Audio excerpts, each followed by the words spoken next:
dia para todos. Aqui nos apresentamos a mestre Lúcia Guilherme e Mônica Figueroa, de parte representando ao professor Saúl.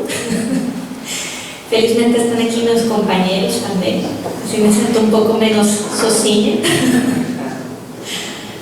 E nosso grupo de pesquisa vai falar dos encontros e desencontros que temos com a religião judaica. Então, estamos muito contentes de estar aqui neste primeiro encontro. Obrigada novamente a todos e vamos começar. Nossos objetivos é pesquisar as relações entre cristãos e judeus em épocas de crise. Quais épocas de crise? Você tem que lembrar, desde o início do cristianismo, como começamos a separar os caminhos até a atualidade. Dentre os objetivos específicos temos identificar os atos da igreja no relacionamento como povo judeu em épocas de crise, ressalvar os gestos de acolhimento de indivíduos e instituições cristãs em prol do povo judeu nestas ocasiões, evidenciando que mesmo nos tempos mais sombrios surgem pessoas de bem, justos, que enfrentam a escalada da barbárie. E nossa temática vai ser a linha de pesquisa historiográfica e iconográfica. Procedimento metodológico, método qualitativo e interpretativo. E a dinâmica de nossos encontros são encontros quinzenais com discussão de textos previamente indicados, publicações em revistas acadêmicas de artigos de autoria de membros do grupo, apresentação de trabalhos em simpósios, se possível, em conjunto com outros grupos de pesquisa do Centro Cristão de Estudos Judaicos. Seguinte. Aqui estabelecemos um pequeno mapa porque o eixo de nossa pesquisa é a declaração Nostra Aetate. E a Nostra Aetate é um ponto de convergência, é um ponto de comunicação, é um ponto de encontro que está sendo retomado e queremos avançar sobre estabelecer um novo relacionamento com o judaísmo. Mas o que nós estamos encontrando? Nós começamos com essa declaração Nostra Aetate e vemos a importância, começamos a ler sobre o Concílio Vaticano II, os outros concílios que houve anteriormente, precisamos da resposta judaica e os desdobramentos que vai ter Nostra Aetate. Mas durante as pesquisas que descobrimos que temos um monte de pontos de desencontro. Temos a Segunda Guerra Mundial, com todos esses temas que vocês estão visualizando, que é o nazismo, leis de Nuremberg, a Shoah. Então, temos a Inquisição Portuguesa, que vai ser um tema que vamos a começar a tomar. Aqui vemos em azul claro os temas que já foram visitados e em azul escuro os temas que vamos a pesquisar para poder dar seguimento com nossa declaração de Nostra Aetate. Seguinte, por favor. Aqui temos uns temas que são os principais e a bibliografia provisória, porque isso vai seguir sendo acrescentado. Temos o primeiro tomo, o primeiro tema que é sobre as relações entre cristãos e judeus após a Shoah. Seguinte. Temos sobre a Shoah. Seguinte. Sobre o Estado Novo. Seguinte. E sobre a Inquisição Portuguesa com ênfase em seus efeitos no Brasil. Seguinte. E agora vamos à parte mais importante de nossa pesquisa, que é precisamente esta declaração Nostra Aetate. Mas precisávamos colocar um contexto para saber de que maneira vamos a continuar com esta pesquisa.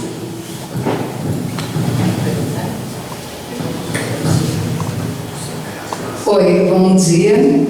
Eu vou dar continuidade. O nosso grupo está representando o professor Saúl, como a Mônica já disse. Então, toda essa parte que ela apresentou, seria ele a apresentar. E eu gostaria de lembrar de um detalhe importante no nosso grupo, pelo menos para nós o professor Saúl é judeu, né? Então, nós temos essa possibilidade de fazer esse estudo tendo uma visão muito ampla daquilo que nós estamos tratando, que são as relações entre judaísmo e cristianismo, tá? Como ela disse, o nosso tema central, não é o nosso tema central, mas é o nosso eixo. é o texto da Nostra Aetate. Nós começamos justamente por indicação do professor de uma das referências, né, que é o livro dos professores Donizete Ribeiro e Marivan Ramos, que trata do Jubileu de Ouro do Diálogo Católico-Judaico, onde pode-se encontrar o texto da Nostra Aetate. Nós vamos apresentá-lo para o caso, nós sabemos que muitos já o conhecem, mas há o caso daqueles que não tanto, não? Então, a declaração Nostra Aetate. Ela é um dos documentos resultantes do Concílio Vaticano II. Esse concílio foi o 21º Concílio Ecumênico da Igreja Católica. O primeiro deles acontece em Nicéia, no ano de 325, portanto, século IV. O Concílio Vaticano II vai acontecer de 1962 a 65, século XX. Nós temos, portanto, aí 16 séculos de história, né? E essa história não foi uma história muito boa, mas ela precisa existir, porque senão a Nostra Aetate também não tem a sua importância. Ela só é uma marca de mudança por conta disso. Então, temos, ao longo desses 16 séculos, um período em que a Igreja, através de seus concílios, e isso que é triste, né, formalizou sua soberania e hegemonia, promovendo conversões, perseguições e mortes ao povo judeu. E quando nós temos, então, a Nostra Aetate, ela nos trouxe um novo direcionamento da Igreja para essas relações. Entre os documentos finais do Vaticano II, é interessante a gente destacar que ele é formado por 4 constituições, 3 declarações, dentre elas a Nostra Aetate, e 9 decretos, né? A Nostra Aetate é esse texto. A gente fez questão de colocá-lo aqui porque às vezes as pessoas ficam com uma imagem. O que é a Nostra Aetate? É um livro? Não, não é um livro. É esse texto aqui. E sobre o que ele trata? Ela é uma declaração, então não tem um valor normativo, não? Mas ela fala sobre a relação da Igreja às religiões não cristãs. O nosso tópico em especial, que trata sobre a relação com a religião judaica, é apenas esse que está em destaque em azul claro. São no total 8 parágrafos de um artigo, há quem chame o nome de outra forma, mas nós vamos chamá-lo de artigo 4 e vamos trabalhar sobre eles. Para fazermos isso, é importante a gente frisar, né, ressaltar a importância dele. Ele tem sido muito discutido ao longo desses 57 anos. Há estudiosos de diversas áreas. O professor Matias, agora há pouco, falou das áreas conversando entre si. O professor Jarbas também, né, citou a presença da linguística, e é nesse ramo que nós vamos embarcar aqui, né? Nós vamos olhar para o texto Nostra Aetate sobre esse olhar linguístico mesmo, dentro dessa perspectiva. E lembramos que isso já é um trabalho desenvolvido por muitos linguistas, né, no mundo. Em especial no Brasil, há equipes e equipes. Eu destaco esse, que foi um seminário que aconteceu pela Universidade Federal de São Carlos em 2013, que foi o seminário internacional, o Concílio Vaticano II, como evento dialógico, e que teve como fruto um livro que se chama O Concílio Vaticano II, como evento dialógico, o pensamento de Mikhail Bakhtin e o discurso religioso na contemporaneidade. Longo o nome, porque merece, é um longo trabalho também que foi feito. E há uma parte em que o professor Carlos Faraco, né, conhecido linguista, ele diz assim, ele fez um trabalho sobre um dos decretos que fala sobre o ecumenismo. Ele não trabalhou a Nostra Aetate, mas ele faz uma referência a ela. Ele diz assim: certamente a parte mais complexa deste documento foi a dedicada ao judaísmo, considerando o milenar antissemitismo disseminado entre muitos cristãos e a absurda acusação de deicídio dirigida historicamente por muitos cristãos aos judeus, acusação absurda, já que, como reconhece o próprio documento, Cristo se ofereceu aos sacrifícios voluntariamente e com imenso amor. Então ele destaca aqui a grande importância de se estudar a Nostra Aetate, e é isso que nós estamos fazendo. Então, quais são os nossos pressupostos teóricos? A gente está olhando, analisando e estudando sobre alguns conceitos de Mikhail Bakhtin, né? Que é um filósofo, linguista, pensador russo, e que tem como 2 pontos desenvolvidos, que dando suporte para a nossa pesquisa, que são os conceitos de dialogismo e polifonia. Porque é o que a própria Nostra Aetate aponta para a gente, o diálogo, não? Então, para desenvolver essa pesquisa, nós utilizamos o método qualitativo interpretativo, justamente para poder situar dentro de um contexto todo, né? E tendo como pressupostos teóricos as reflexões filosóficas sobre a linguagem dos pensadores do círculo.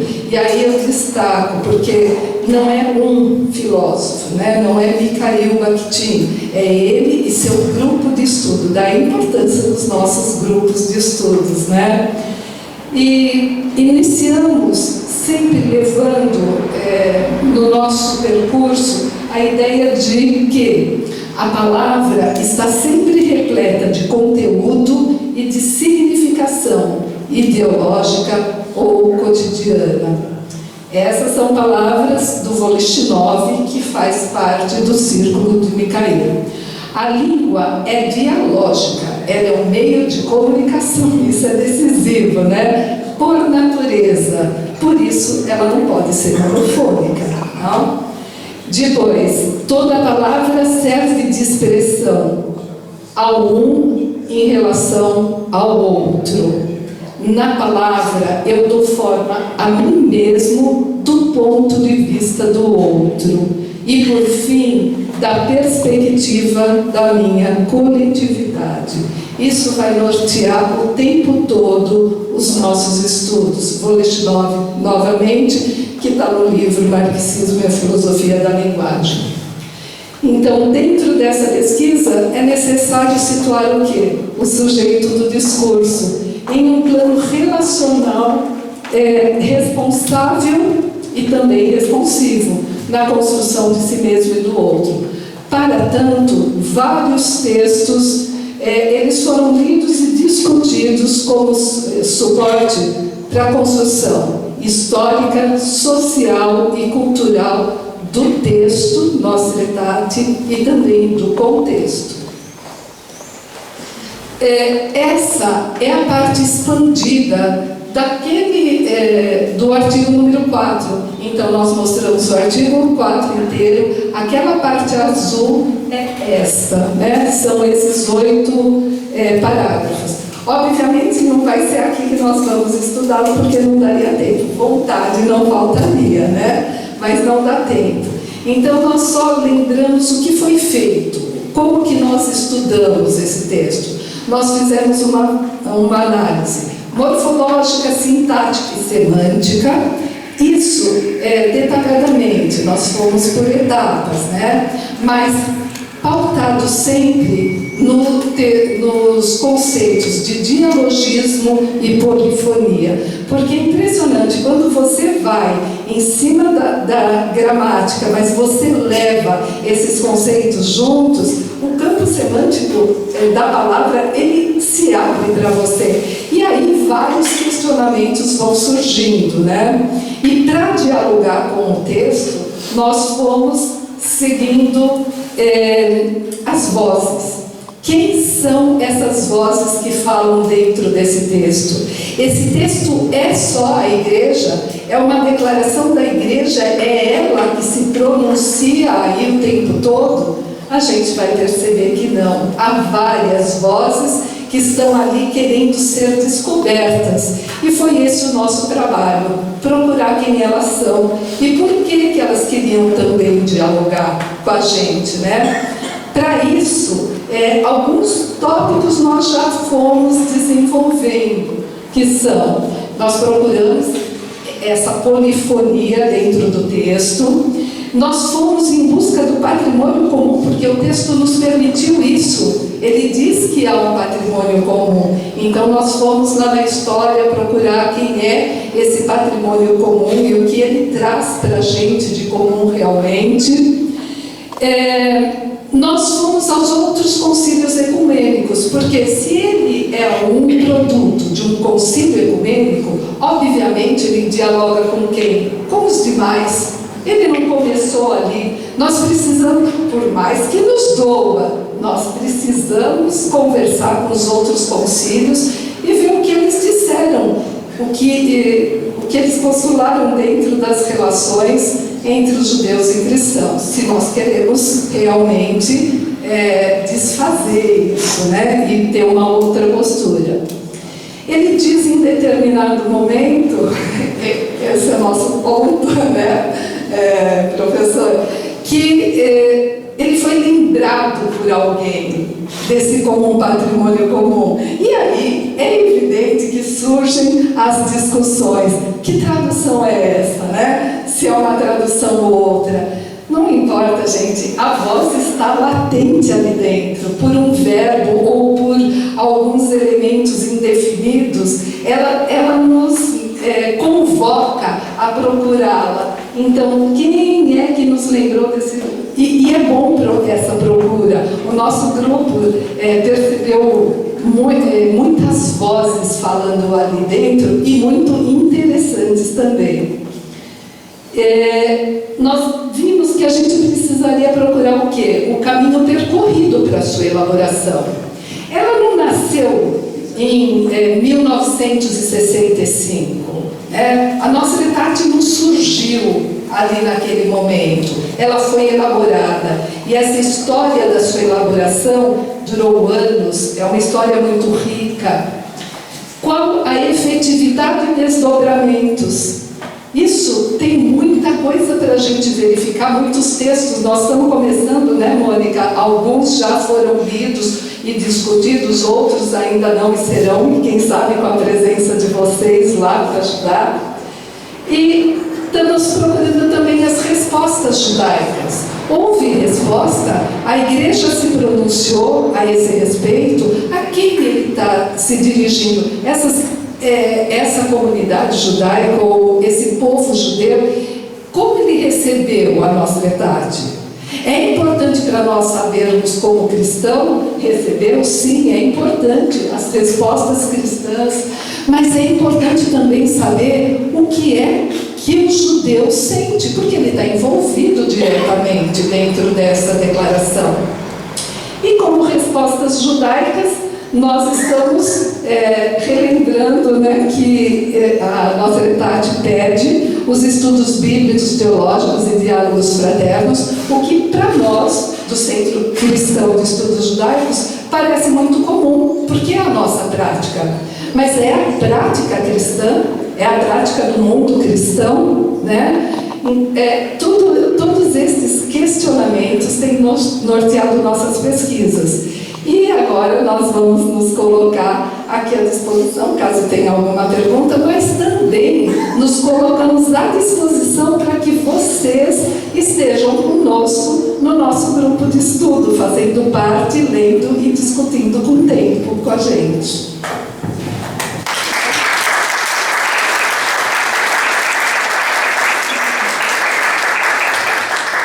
Ótima apresentação, parabéns ao professor Saul e a vocês que representaram muito bem o grupo. Na verdade, não é um momento aqui de perguntas para vocês, porque vocês também estão no processo de leitura e estudo do documento que selecionaram. Eu acho que é muito mais um incentivo para quem se sentiu motivado a participar desse grupo de pesquisa. Então eu acho que vocês motivaram exatamente a entrar nesse grupo de pesquisa. Temos aí, o professor Marivan pode depois disponibilizar aqueles que querem entrar nesse grupo de pesquisa, deixar o seu nome e para participar também das reuniões aí que o grupo apresenta. Eu gostei muito, primeiro, do suporte teórico, metodológico que vocês utilizaram. Trouxeram aí o Bakhtin e o seu círculo e algumas categorias da análise dialógica desse discurso para ler essa declaração e também a ponte que vocês fizeram temática, né, desse diálogo judeu-cristão que está bem presente na nossa idade.